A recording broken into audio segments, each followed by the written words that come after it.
pleasure to welcome David Pike here today. I do love roses. I was a All-American Rose Selections judge for a while at another garden, and really have always been fascinated with the group. There's so much to it beyond just the beauty, the history, everything. So really excited to have him here. David didn't really start out in horticulture. He married into it. He married Mr. Witherspoon's youngest daughter, and I think he expressed some interest in the business. And Mr. Witherspoon taught him everything from the ground up, starting with shoveling manure on his first day. I think his passion for the people and the plants really was probably evident pretty quickly, because he moved quickly. In about 4 years, he become president of the Witherspoon Rose Culture. Not a bad trajectory there. David is a speaker all over the place, TV shows, radio shows, gardens, anywhere where people need to learn a little bit more about roses. He's a consulting rosarian from American Rose Society, which is tough. He's been all over the place, including the one place where you know you've really made it, at least according to my mother, and that's Southern Living. Once you get put in Southern Living, you are on the map. The garden, their main garden, where they have over 2,000 rose bushes, has been designated an outstanding rose garden maintenance by All-American Rose Selections. That is tough to do. And David's reputation and experience brought him to the Netherlands to judge the World Rose Trials in The Hague in 1999, and closer to home at the Biltmore International Rose Trials. Been several times as a judge there, and serves on the board of Winghaven up in Charlotte, one of our good friends, garden friends there. You know, my father was a doctor. I didn't want to follow in his footsteps. I don't know if that says more about me or him, but David must have done something right, because 2 of his children are following on behind him. I've been working with Taylor, his son, who's Chief Operating Officer for Witherspoon Rose Culture. He's given us a lot of advice and help and roses for our own Finley Nottingham Rose Garden. Oh gosh, there's so much I could say about him, but I will leave it with, if you haven't been out to their place, you got to go out. The 2,000 Roses in Durham at their main shop is amazing, but you don't have to go there. They've got 6 locations, including a new one in Charlotte, where you can visit them and talk to experts and see some amazing plants that cover the entire state. So please welcome David Pike and learn a little bit more about roses.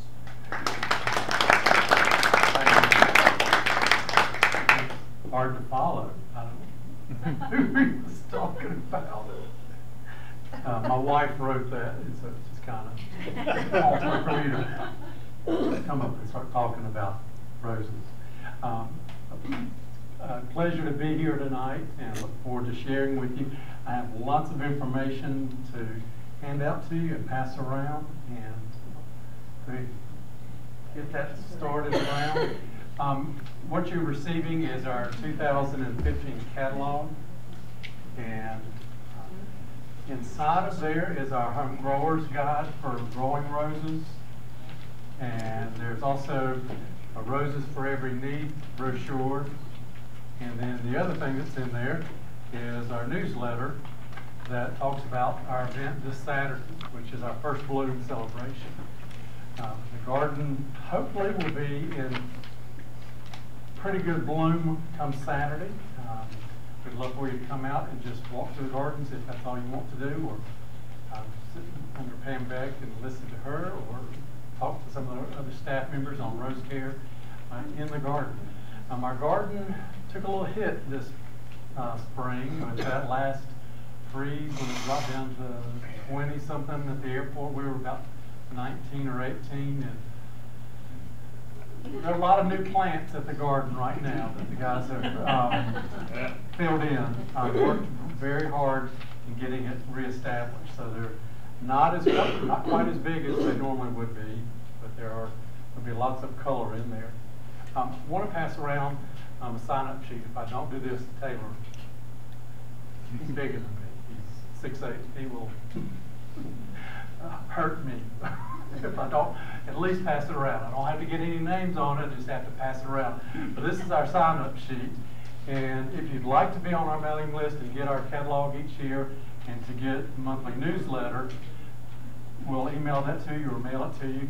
And also, if you are interested in a free consultative visit, we come to your garden and look at your site, see if you have a location suitable for roses, or if you've got a rose garden and you're having some issues with it and need some guidance, we can do that. You just put a check mark by your name and we'll call and set up a time when we can come and visit you in your garden. I guess I don't know if we need all of them out or just a center one or whatever works for everybody. Whoa, here, I guess. Okay, there we go. Witherspoon Rose Culture was started back in 1951. I'll do a brief history about the company. It was founded by Bob and Thelma Witherspoon. He was a recent graduate of NC State in floriculture, and a friend of his, classmate Dick Taylor, Taylor's Nursery, told him to come to Durham and work for a lady in Durham whose husband had passed away and she needed help with her business. And it was a tree service and a rose service business. So Bob and Thelma came to Durham and talked with her, bought the business from her, and started Witherspoon Rose Culture in June of 1951. So this June we start our 64th year, which is just, when I started in 79, I was thinking retirement. I was going, gosh, that's a long ways away. You know, time flies, and especially when you enjoy what you're doing. And we do. My mother-in-law was working there alongside of Bob, and back then there was a dispute between them on how many gardens we started with. Most men, we tend to exaggerate the size of things and how big the fish was and everything. Women are a little bit more realistic, and my mother-in-law was very realistic. She saw how many bills she sent out each month, and Bob always said we started with 100 gardens, 100 customers. Thelma said we started out with maybe 40. And so we go with her number that we started out with 40 gardens in Durham. Over the years, we've been called to other cities by our customers' children that have moved to other areas, moved to Raleigh or to wherever. You know, that's how we have grown the business. And over the years, our family's been involved. All of our children at one time, and our daughter-in-law was working for us. Now it's just our son Taylor, who is the COO, and then Mary Alice, who oversees the garden shop, is the manager of the Durham garden shop. That's our round stone there that celebrated our 50th anniversary. That's a picture of Bob and Thelma at Pullman Park right after graduation in '51. And this in our 60 years of growing roses. One of the things that Bob wanted to do, never had the chance to do that, was to introduce a rose. And it was a frustration for him, but we finally were able to do that. It happened, though, after he had already passed away. He died August 1st of 2002, and his birthday, August 15th, I went out to our personal garden to cut roses for my wife and take them into her. And I came to Tiffany, and Tiffany, it's going to be hard to see it in this light. I cut two of them. This one is more in the heat, and this one is in a cooler spot. But these two pinks, when you turn on the lights, you'll see are Tiffany, and it's a medium phlox pink. And I came to Tiffany. Let's see, this is Tiffany there. I came to Tiffany and I was getting ready to cut it, and noticed that off of the pink stem was a white flower growing on it. And so I was a little confused because I'd never seen anything like that. Called Rhonda out to our garden. We looked at it closely and realized we must have a sport. And so we had one of the route guys work, rooted, and it bloomed this new white color. So we sent it out to Weeks out of California, and it grew to the white color. And they did the test and made sure it never exported anywhere else, and it hadn't, and so we were able to bring it on the market in 2005. So the Lord blessed us with a rose on his birthday, and staff named it after him, R.K. Witherspoon. It's a great rose, great fragrance, good stem, and it has all the same characteristics of Tiffany, except it's a creamy white and a little bit more fragrant than Tiffany, especially in the heat. We had the opportunity to introduce another rose in 2009, another sport, so we can't claim any fame to these. There again, it's a blessing that we received. But this came off the variety Secret, and in your catalog you'll see Secret has a pink border around all the petals. So it's more of a two-tone, and this started blooming white, a crisp, clear white, and it's extremely fragrant. It's not as tall growing as some other hybrid teas, but it does extremely well. It's great dark green foliage on it, and in some cool weather you'll get a touch of pink in the tight bud there. Then it opens up to be a pure white. The last rose that we've introduced has been the Wake Forest University rose. Sorry, NC State, but Wake Forest approached us and asked us to help them introduce a rose for them. And we worked with weeks and were able to come up with and introduce last year the Wake Forest University rose. And again, it's another sport. This time it's a sport of about face. In the spring and summer, when it's a little warmer, the color is a little bit lighter. It's a softer gold. But in the cooler temperatures in the fall, you get that deeper, richer tones and closer to that old gold color. Not exact, but it's close. And it has an apple fragrance to it. So we're excited about those varieties. I became involved in the company, like was mentioned. I married into the family in '78 and was working for Rose's department store in Greenville, North Carolina. Had my fill of Rose's department store, being inside all the time, and my in-laws had an opening, and so I thought I'd check it out. And I came up one February day and worked in the pit with my mother-in-law. And the pit is our underground cold storage, and it's very dark, very damp, very cold, and we spent the day in there. They locked the door. They didn't lock it, but you shut it. It's a big old refrigerator door, grocery store refrigerator door. So when you go in, and it sounds like it's locking behind you. But there I was with my mother-in-law, and she started telling me about the roses. We started opening bundles, and bare root roses, and printing them and thinning them out. And then we had to label them, and then we had to put them back in the bin. But as we were going along doing that, she was telling me the parentage about all the different varieties and the characteristics of each one. And I was just amazed at the knowledge that she had and just all the different types of roses that were there, that are out and available. And I fell in love with that part of the business and enjoyed that. And then my father-in-law, when I started in April, had a little bit more realistic point of view for me to go and muck out a stable. And just left me out there in the pasture with a dump truck and a shovel. But I learned what cow manure is for. I learned that cow manure, well-rotted cow manure, is a great soil amendment, and it's nothing to fear, and it's great. And I don't mind getting my hands in it and just, I don't wallow in it, but I don't mind getting it all over me now, where at the time I was going, what in the world are we doing here, Bob? There's a picture of our garden, although if you come out there now, this is looking up towards the street. Those trees are gone, and in a few short months there'll be a 6-story hotel right there. So we're surrounded now. Yeah, we're surrounded now by shopping center and restaurants. So if you're hungry or need a room to stay, come over and we can find you plenty of places to stay or eat. In your handouts, you've got your information about Rose Care, your home grower's guide, and we're going to highlight some of those, the 5 essentials that every rose needs in order to be healthy and productive. But before we get into those, I want to highlight very quickly what I consider the foundation, the main thing that you want to make sure that when you're growing roses that you prepare your soil properly.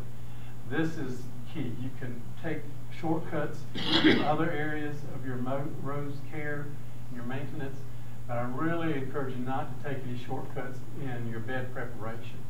That's the foundation, and if you prepare that deep properly the first time, it'll last you 10, 15 years before you have to even consider going back in and reworking that bed. A lot of times we want to take the shortcut, dig a smaller hole, and just plant it, mend it, and plant it. But really, in the long term, your roses will do better if you can prepare it properly. On the first page of your home grower's guide, there's information about selecting a site and making sure you've got an area that's well drained, it's got plenty of sunlight, and doesn't have a lot of root competition.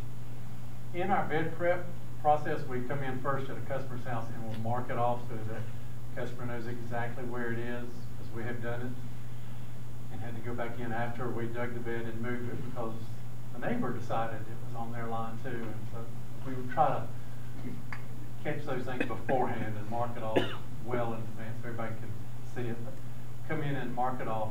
And this process is good if you're doing a new bed where you've got to remove the sod, or if you're going in and doing a revitalization of an older garden. Sometimes your garden will get 15, 20 years old or older and not producing as well as they once did. And a lot of times you can just dig up those plants, lay them down, and then cover the roots up with soil, and then go in and redig your bed and re-amend it, and then replant a good number of those plants, those roses, if you have several good canes on them. If you were to come in and have root gall somewhere down here on your roots, or a crown gall, of course you want to eliminate those and replace. But most of the time we're able to go in and replant existing garden, and it rejuvenates them, and they last several more years from that point. But when we come in and dig, we first come in and want to encourage people to remove the sod from your area. We don't spray it out. We come in with a sodding shovel or a sodding machine and remove that sod, an inch or so below the roots. And if we can use it at the customer's house, we of course like to reuse it and place it somewhere else because you can't save that. Once we've got the bed dug, then we sodded, then we do and encourage what's called a double dig, where if you don't have a 16-inch drain space, then using a round point you would need to dig twice to get down to 16 inches. But we like to dig the entire width and length of an area 16 inches deep. So this bed is for 12 bushes, and we come in and we'll start digging and working backwards. First we come in and dig a trench out from there 2 feet wide, 16 inches deep, and put that soil in a wheelbarrow. And then from there, with the 16-inch drain space, we start digging backwards and throwing the soil in front of us and working our way back. And then once you get to the end, then you've got a wheelbarrow full of soil that you can just dump in there, and the entire area is dug 16 inches. And like I said, this is the hard part because a lot of places have that red clay, and it's very hard to dig in, especially if we hadn't had a lot of rain. And that's why we try to get as many beds dug in November time frame and early January, February, because there's more moisture in the soil and clay is easier to work. But don't be afraid of that clay soil. Don't dig it out and throw it away. Or don't dig it up, rototill a little bit, and then add sand. You don't want to do any of that. You want to dig it deep and then amend it with lots of well-rotted cow manure, soil conditioner, permatil, lime, gypsum, and bone meal, and really enrich that soil into a fine growing medium. But roses love that red clay soil, so don't be afraid of it. It is hard, and this is the hardest part you'll do in rose care. In this process, once you've got the bed dug, the bed is usually almost a foot above grade, so it's raised up quite a bit. That's okay. The rototiller is going to bring it back down a little bit. Once we've got it dug, then we encourage lots of well-rotted cow manure, soil conditioner, and permatil, which is in our planting mix, and then lime, gypsum, and bone meal and essentials. and we like to broadcast that all over the bed. This is a garden in Charlotte, and you can see we're a good 8 to 12 inches above grade, and then we're adding to that. So this is going to be a really deep bed once we've got it dug. But once we've got it all amended, then we come in with the rototiller and rototill that out and level it off, so you've got a nice bed to work with.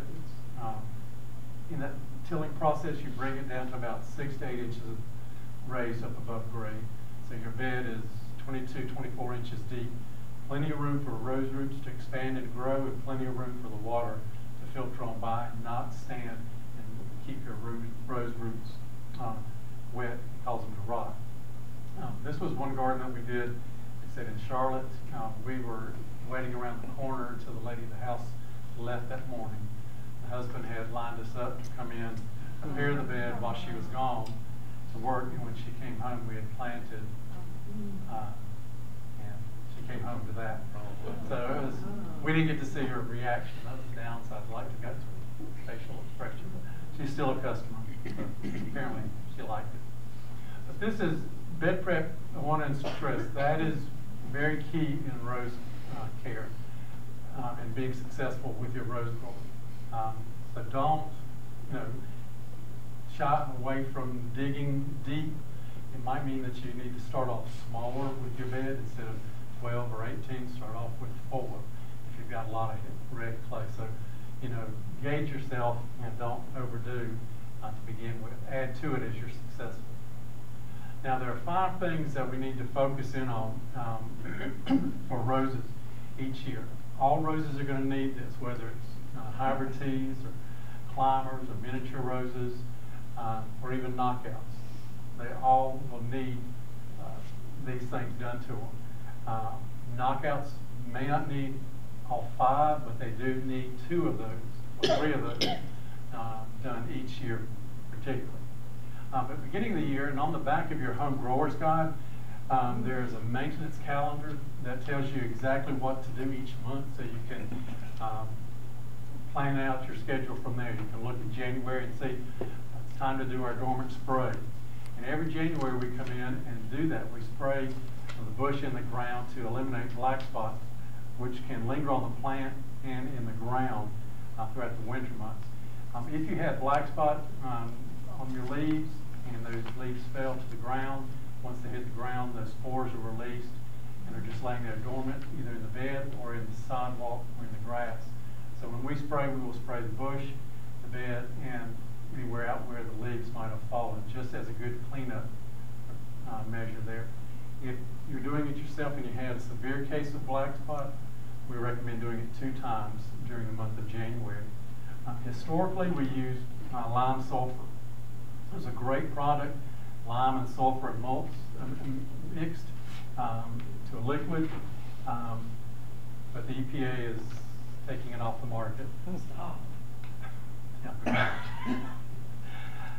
Can't figure it out. It's a very natural product.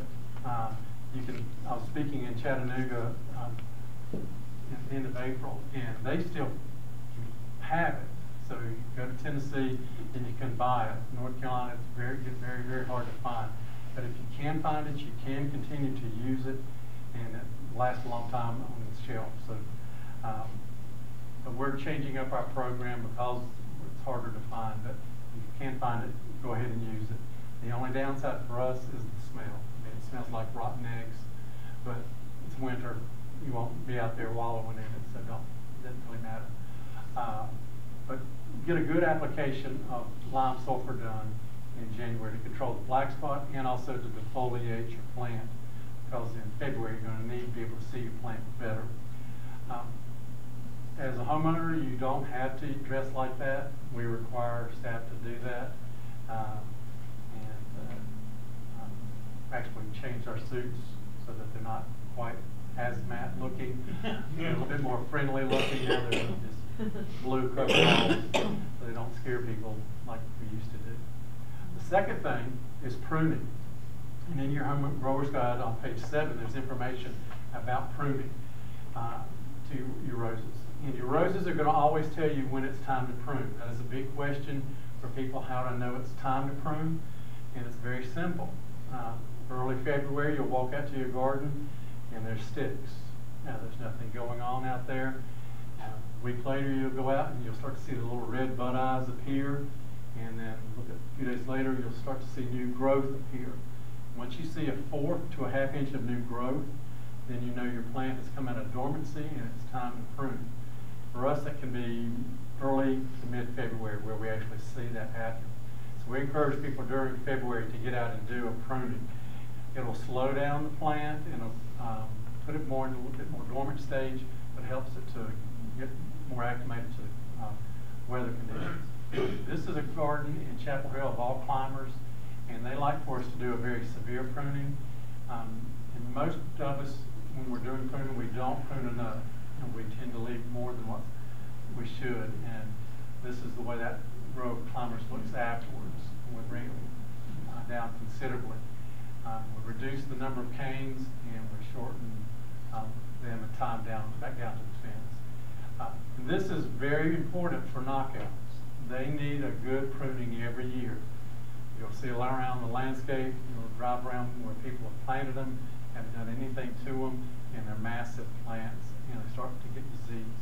So we really encourage people to get out and do the pruning, particularly on those knockouts. They need that. They need to be brought under control and allowed to, start over every year.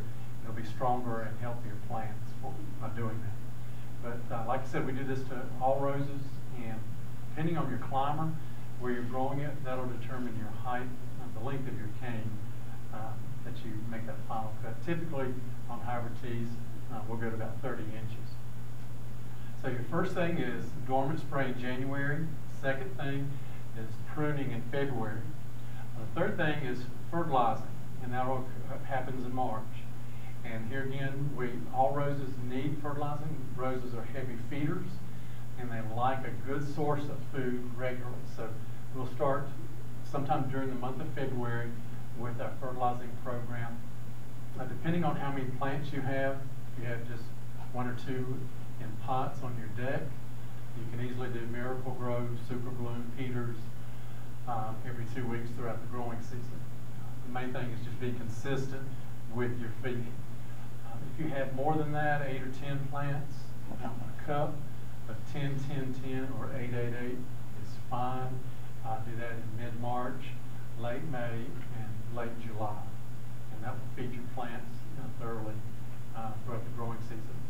If you have more than 10 or so, 20 plants, we combined, we developed a fertilizer. It's a 2-in-1, so it's a quick release and a slow release. That will feed them from March through mid-September. And that just do it one time, and it's done. So make sure you get out there and fertilize all of your plants, all your roses. And there again, knockouts need that source of food. And a lot of people don't want to mess with them. They think they're carefree. But really, for them to do their best, they will need feeding also. The fourth thing is watering. Roses can live with less spraying, less feeding, less cutting, but when they get less water, they start to shut down, and they'll go into a semi-dormant stage. If they don't get enough, they won't produce new growth, and they won't produce flowers, and they almost look stunted. Typically, we don't see that until late on into July and August, but things are starting to dry out now, so we need to be aware of that and crank up your irrigation system and get it ready to go if we don't start getting some more rain. Roses need 1 inch of rain during a week, and so if you've got an irrigation system, you can turn that on and irrigate easily, but if you don't, then you need to take 1 5-gallon bucket and fill it full of water, and then pour that around 1 rose bush. That is the equivalent to 1 inch of rain. So if you've just got a few plants, 5-gallon bucket's not going to be too hard. But if you've got 18 or 20 plants, you might want to consider irrigation, or don't worry about going to the gym because you're going to build up your muscles carrying all that water during the summer. But be sure to start watering your roses generally about the time they start blooming. So now's when we're going to start really monitoring that and get that going if we don't get some more rain here shortly. So we've got dormant spray in January, pruning in February, fertilizing in March. May, we want to start monitoring our water. Back in April, we want to start applying our plant protectants. And inside of your home growers guide, we've got a program that we've developed. We use 2 fungicides and an insecticide. We use a contact fungicide and a systemic fungicide. We get a 1-2 punch on that so we can control black spot and your other diseases. If you have black spot, you can bring it under control this year. It's not something that can be brought under control, but it does require diligence and being consistent with your spray program. We start spraying 1st of April, and we'll spray every 7 to 10 days, April through October, for about 20 times during that time frame. If that's too much for you, and if you can tolerate black spot, you could back off and do less. We don't like black spot, and we know we can bring it under control, and your plants are healthier if it doesn't have black spot, but that's your choice. I mean, that's something that, some people really don't like to deal with that, and that's okay, but it does weaken your plant over time. Some of the diseases and insects that we deal with, I'm going to go through those very quickly. Historically, we have used miticides to control our mites. Spider mites can be a problem when you've got a hot garden or a drought situation, and mites start at the bottom of the plant and work their way up, and they'll suck out the life of the plant up the leaf.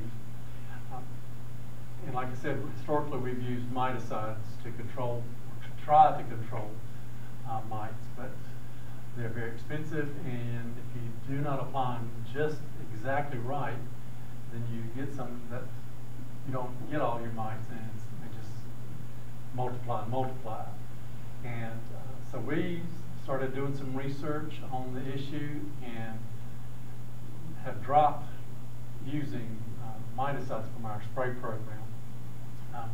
Each year, well, the last 5 years, we've been releasing predatory mites in our customers' gardens.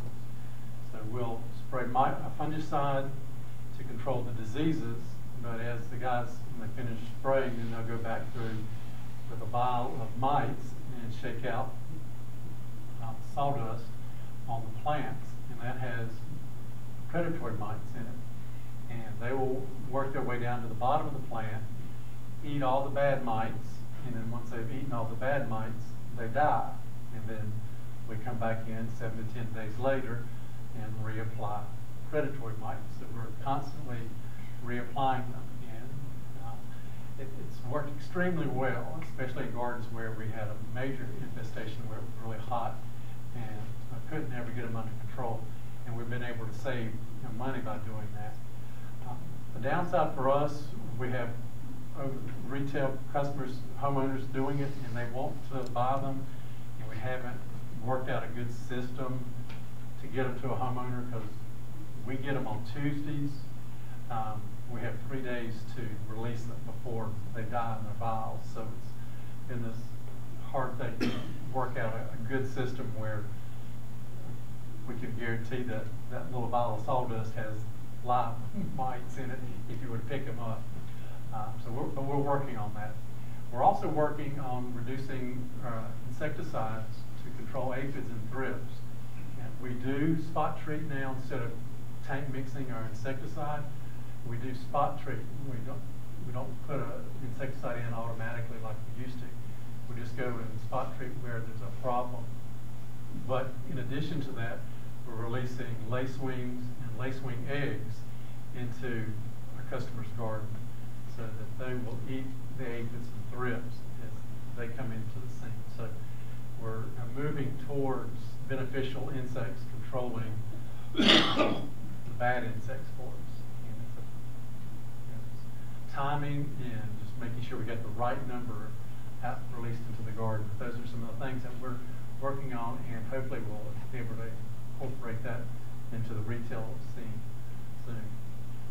We also deal with budworms in the fall, and they can be a problem. It's not a major issue, and it's very spotty. But sometimes you'll notice blue-gray moths in your grass in the fall, and they will be the ones that will be coming up and stinging your buds later on. Japanese beetles are a unique problem, as you all know. They haven't come up with a predatory insect yet to eat those. I'd hate to see it right off the bat, for something like that to come flying into my yard. We are working on a product this year. We're going to be testing it on the garden in Durham that will repel Japanese beetles. So we're going to see how that works. Sounds too good to be true, so we'll see. We used to use Sevin all the time to control it, but as you know, if you use Sevin for too long, you run in the risk of killing good insects. So we dropped that about 10 or 15 years ago and use other products.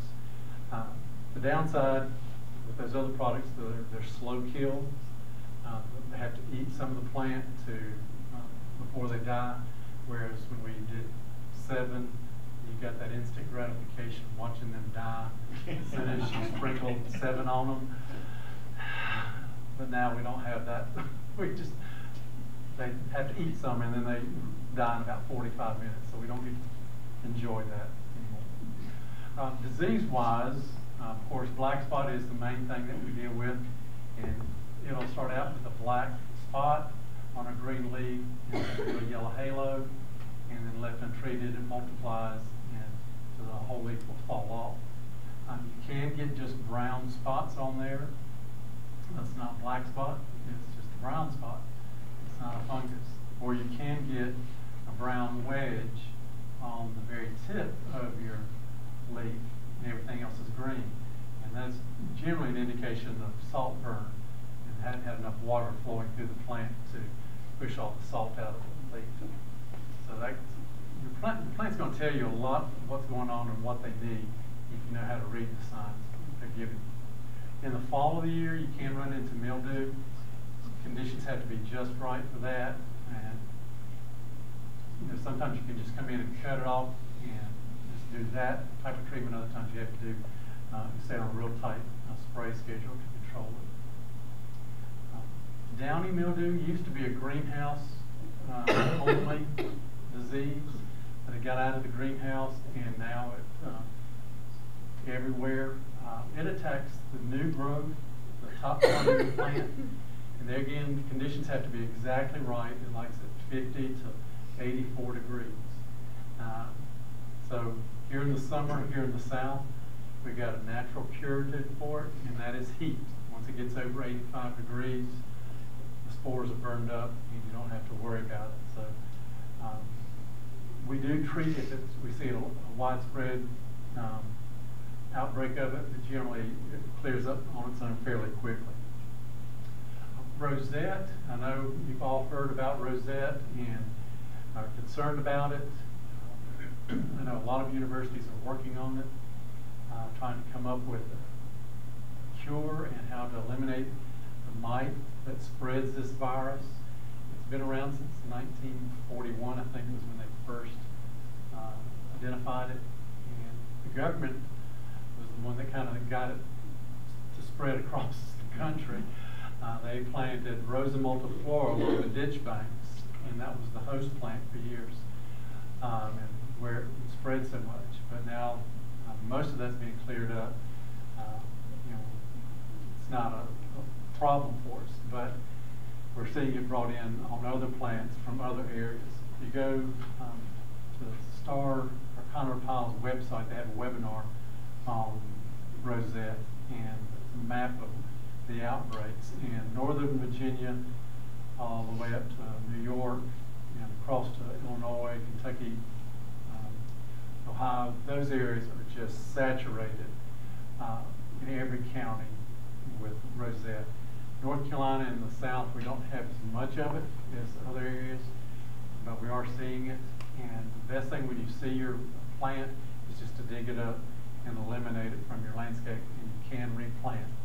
It is spread by this mite, and that mite injects a virus into the stem.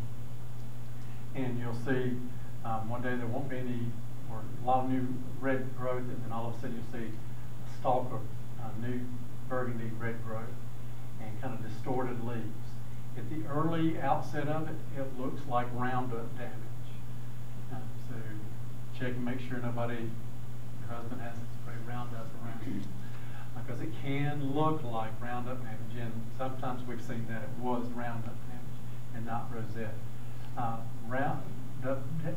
Roundup will shrink a plant to death, so it slows it down. Rosette grows a plant almost to death, and you'll see this just almost overnight pop out of your garden. And when you look down the stem, if you'll notice, there'll be thousands of thorns on the stem, the witch's broom effect, and they're very soft and burgundy. And that's a good way of identifying that it is rosette. Just because you have burgundy new growth does not mean you have rosette, because a lot of roses will have burgundy new growth, a lot of your reds, pinks, and oranges. So don't be afraid of seeing burgundy growth. You have to look at it closely. We've tried cutting it out, and that slows it down, but it just spreads it to other parts. You know, it shows up in other parts of the plant. At the Biltmore, we were working with them, and they were cutting out wedges out of the bud union.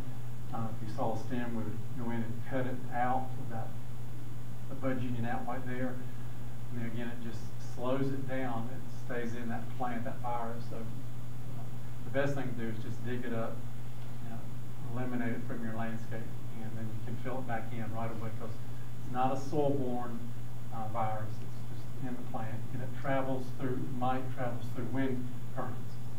It's going from the northwest, traveling through your garden to the southeast. So you typically won't see it from plant to plant, side to side. It'll be plant over here and a plant at the other end of your garden. So it's not going to be a side to side type thing across one section of the bed. So you've got your dormant spray, your pruning, your fertilizing, your watering, and your spraying. And if you do all those things consistently, you can have a rose garden where you can cut and enjoy, you can sit and relax and have a nice evening in the garden. There are a lot of trouble, I won't deny that, but I encourage you to start off small. Start off with small numbers and work your way up into success, and be consistent with your care. If you do those 5 things and are consistent, anybody in here can do this. Not rocket science, it's just being consistent.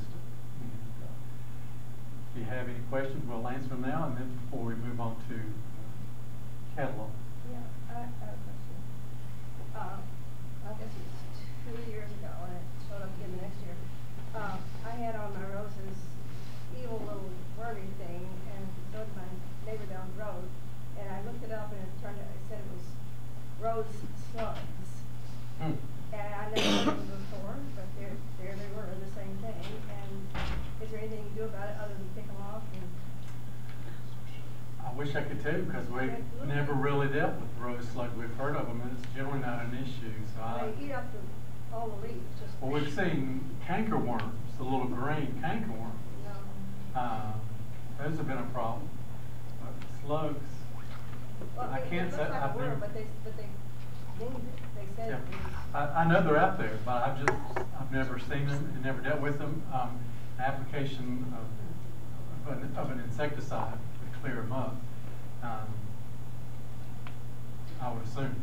I mean, like I said, I've never dealt with them, because it's never been an issue for us here in this area. So I would like to see more of them. If they come out, if you have that issue, call me, because I want to come and see them, because I know they're there, but we've just never had an issue.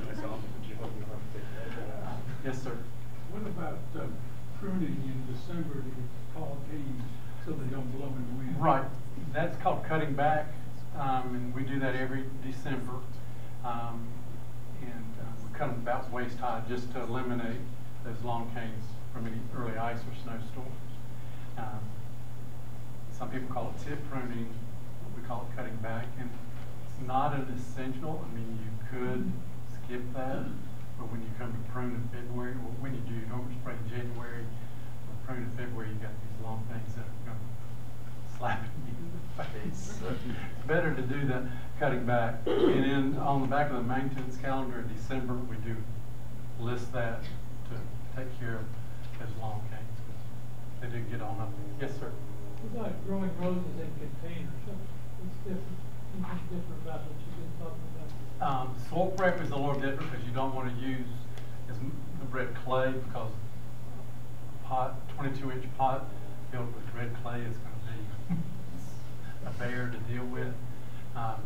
Using a lighter soil, potting type soil, using some of our planting mix would work.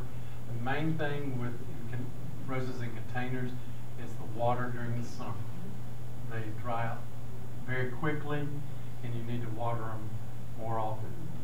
Rose garden, once, maybe twice a week, in a pot during July and August. You could almost do it every other day, because that's the downside.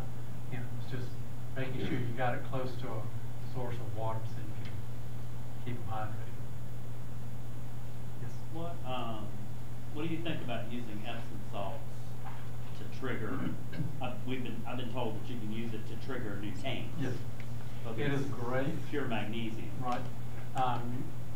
You need to be careful with it. And 10 years ago, I guess, we added magnesium, extra magnesium to our fertilizer, and ended up with magnesium toxicity. So there's this fine line of. What does that look like on the rose? Remember now, we've got a picture of it. It's a funny look. So what we recommend, if you're going to add magnesium or Epsom salts, use 1/4 of a cup just once, and typically early spring, April or May. Because we've seen people do it every month, and that's just too much. With our soils, they don't leach out certain things and get them to build up. So we've backed off on that considerably. So we see that 1/4 of a cup works well once during the season. What about organic versus chemical fertilizers? You usually have to use more of the organics more often. Right. So, Because they don't last as long. yeah. So if you've got 100 Like bushes. rose tone. Yeah. You've got. I use rose tone on mine. Yeah, you need to use it. The analysis is much lower. You have to. So maybe once a month. Yeah. Or once every 6 weeks. Yeah. Once a month. Once a month. Because Yeah. it takes a couple of weeks for it to get activated and get it into the root system. So, yes, ma'am. I've noticed that all around where I live, mosquito spraying services are rampant, and I wonder, and I also have a lot of neighbors that have Witherspoon rose culture. So I wonder, when you use predatory mites and lacewings, do the mosquito services kill them off before they can do their job? Most of what they use is just pyrethrum. It's very short lifespan on that. So we've had customers that have that service to do clear mosquitoes. Actually, our daughter, Molly's doing that, her husband, and haven't seen it affect our mites because the garden is in one area and they're not spraying. I've also been concerned about butterflies and hummingbirds and bees and everything. Well, I know there's a concern. Come to our office in Durham, and we got lots of birds. We got purple martins, we got crows, we got killdeers, we got loons, all kinds of creatures that have come into our little haven. The main thing is just using them properly and in the right amounts. I know there's a lot of bad publicity about pesticides, and if you spray the bird feeders with concentrated product, yes, you'll run into problems. You'll kill birds. But that's not what you're supposed to do with this stuff. They're supposed to go on target plants, and if you use them on the proper place, you'll be safe. It's a balance. It's making sure you do the right amount right time in the right place. So, any other questions? Yes, sir. Question about light. A question about light. Mhm.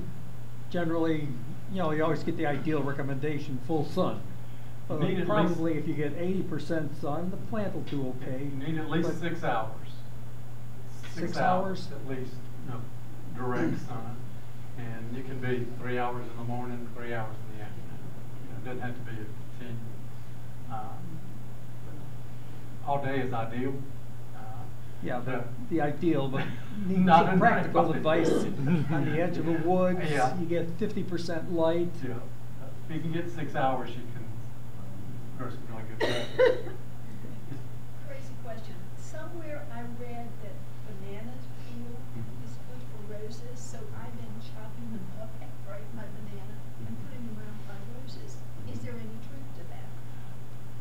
You gotta eat a lot of bananas. That's the thing. You gotta eat a lot for it to get down into the plants, to the root system. I mean, you gotta eat a lot. Many bananas per day.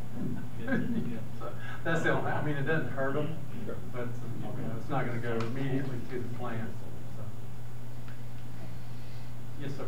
Are there any varieties that prefer a high humidity environment than others?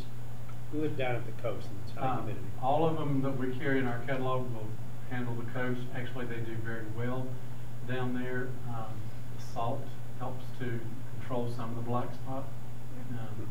We've had gardens right at the sand dune and then roses. The only time is when the hurricane comes through and blows them over the neighbor's yard or Yeah, the salt been burns there. on them. So, but they do very well down there. And there's some that love the heat that would do better down there than they do other areas. So, and the ones that are cold tolerant handle very well Do you grow any of the shade tolerant varieties? down there. Not personally.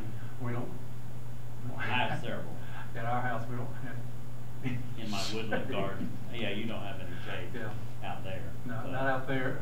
At our home, the deer take over the woods, so we fence and everything, so they keep it in. You still have deer problems with all that Not development? not on Not Witherspoon. now. No. There are Probably deer. used to. There are still deer out there, but they're across the street in the other woods. But they've been pushed away.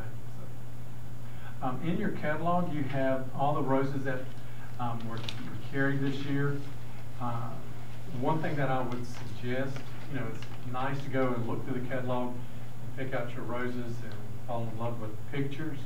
I would suggest that you take roses for every need. Look at that first. Determine what your needs are at your garden. Do you have a hot garden? Do you have a cold garden? Are you going to be using from cutting, or do you want fragrant roses? Look at this first, fall in love with this list, then go and look in your catalog. Because once you start looking at the catalog, everything looks good, and you'll want one of everything, which is fine, but not realistic. I think the best thing is to go to your place in Durham and look at them all displayed. Yeah. Because because pictures, Yeah. no. That was what my father-in-law developed it as, the living catalog. The Come out living there. catalog, yeah. And That's perfect. it works well. You can come and see it at different stages. These are just a few of the roses that I cut today. This one is a grandiflora. It's golden metal, and you can see that it's almost like a floribunda, although it grows 6 feet tall or more. But grandiflora is a cross between a hybrid tea like Tiffany, which typically is a single flower on a single stem and high center. Most of these are hybrid teas. But a grandiflora is crossed hybrid tea with a floribunda, so you'll get some single stems and some clusters. Typically, gold medal doesn't cluster quite this much during the year. Your first bloom, most of them will do extra blooms. Well, Tiffany is bad about doing a lot of multiple buds that first blooming cycle when it's a hybrid tea. She's got 4 buds there, but this one was single. But her first blooming cycle, she always does that. And then after that, she settles down and she might have one. Oh man. This is about face. This was the sport of the Wake Forest Rose, and this is the Wake Forest Rose. I wish it was bigger, but it was they were a little slow coming out this year. Brought Tropicana is the standby orange variety. Does extremely well. Newer variety in red is Veterans Honor. I really like this variety. I like Mr. Lincoln because of the fragrance, but it blues out or purples out as it ages. Some people don't like that. And Veterans Honor doesn't have a lot of fragrance, but it stays this crisp, clear color of red. It doesn't fade whatsoever, and it's got a great stem to it. That's what's really nice. This one is Hotel California, a nice softer yellow. And this one here, the white, is Sugar Moon. We've got one here. And the two pink ones are, well, they look pink. This one is First Prize, which is a pink, and as it opens, it will turn into this big flower, and it'll be a softer pink on the inside. And then this one is actually a lavender. It's a two-tone lavender, very fragrant. It's Barbara Streisand. And then I just cut one. Oh, this one down here is Intrigue. This is a Forbunda, very low growing, very fragrant, deep purple color, which is, I really like that. We used to have it at our other house. And I cut one that you don't ever see anymore. It's just a sweet little rose. We have one plant of it. A customer of ours in Durham grew it for years, and she sold her house. She let me dig up some. Martha Uzzle allowed me to have that, and it's called Little Darling. And it's just the sweetest little shrub rose that it was growing in our house, blooming today. I just had to cut it and bring it. That's just a small sampling of what's out there. There's so many different colors and shades solid colors, stripes, multicolored. It's amazing what's out there and available. So if we can help in any way select roses, we'll be glad to do that. Or if you have questions at any time, we're around that you can call or email us, tweet us or Facebook us or whatever that is, all that stuff. And we'll be glad to help any way we can. We're not just there to come in and service your roses, take care of them for you. We're also there to come alongside of you and help you grow and produce the best roses possible. So, if there are any questions, I'll be glad to answer them. Or I'm just curious from the business side, how do you price a job? How do you? I don't know, if I had 20 roses, it's going to cost me $100 a rose, or? We'll come to your house. If you're willing to pay that one. Your price service depends on the number of plants and what level of service. You can have us come in and do just the spraying, and it's like $69 a month for 25 or so plants. Or you can come in and we can do the Cadillac or the rolls, whatever, where you don't do anything, you just sit there and we'll come to your house 44 times a month. I mean a year, excuse me. Guys, we kill 44 times a year. Spraying, we're there 21 times. The ultimate, we're there 44 times during the year, and that's, you get everything done for you. Spraying, fertilizing, pruning, weeding, mulching, deadheading, 3 bushes, and that's over $100 a month for 30 bushes or so. So just depends, and there's other options in there that we work with. Most people are on the Elite, which is $89, $90, depending on how many plants you have.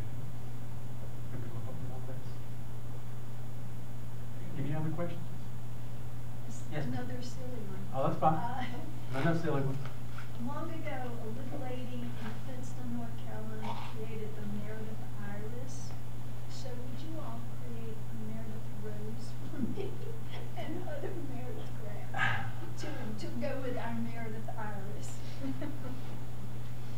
We could help with that, we would turn that over to Weeks, our grower, and that can be easily, that would be easier to do than some other schools, because it's maroon, and it can happen. Wake Forest had a person donate to $10,000 to do it. And so if you get somebody to donate that, then we can get you contacted and start selecting the right color, because they would send us buds overnight in the mail. We would take them to Wake Forest and let them look at like this one or this one. And how we bloom and Yeah.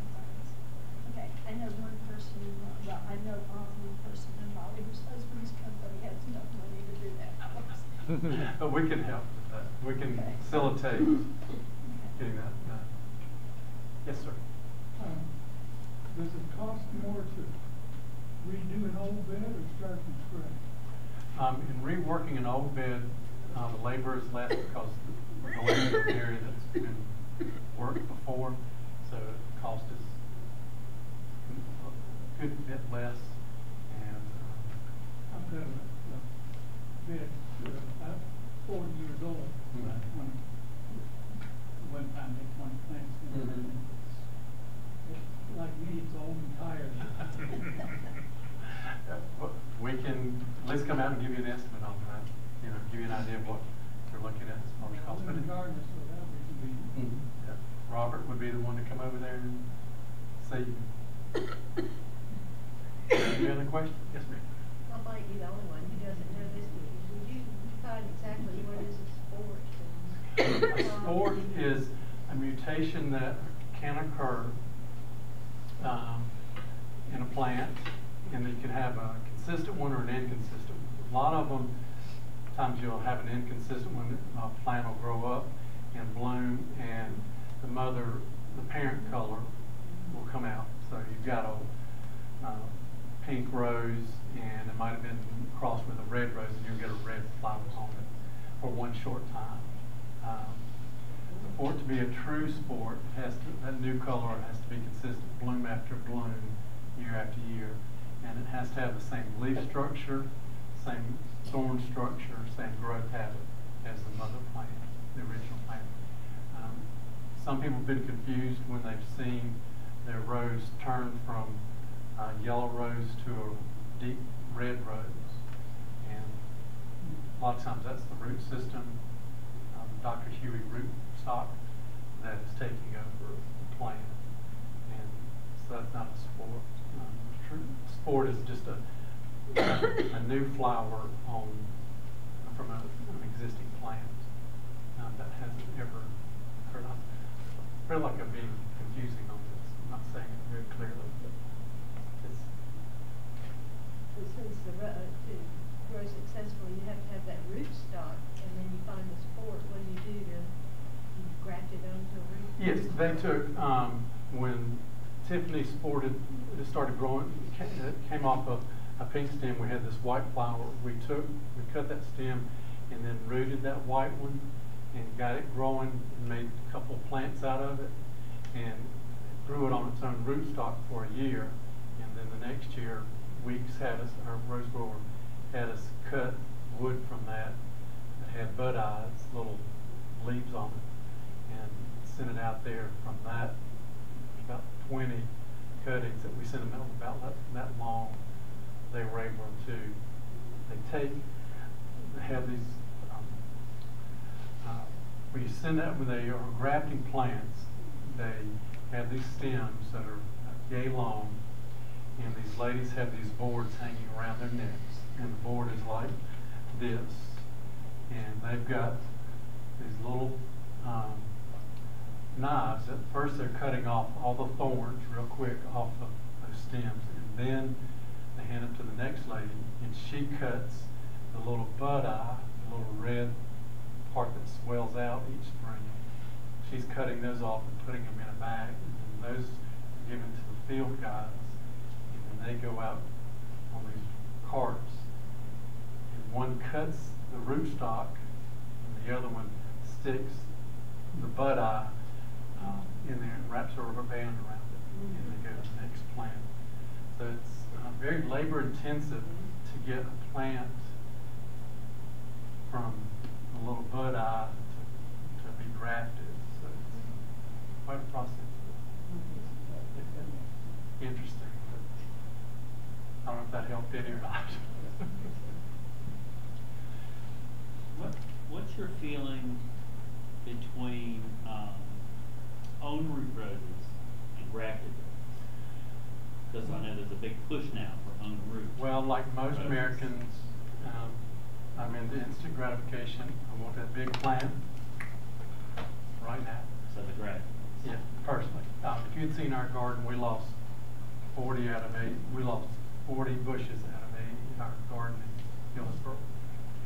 And some of those were going to come back. They had budging wasn't damaged, and we had we'd cut back to the little stems, and there was a lot of new growth. But we couldn't wait 2 months for them to grow up, so we dug them up, put in new ones. If if you can wait on an own root, it's a much stronger plant, and there's no winter injury. Long term, they will hold up better. It's just that we like to see things blooming right now. I'll wait, and with the own root, they come in very, very small.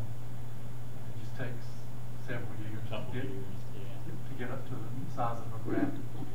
Right. Well, I appreciate the time given me and for being here.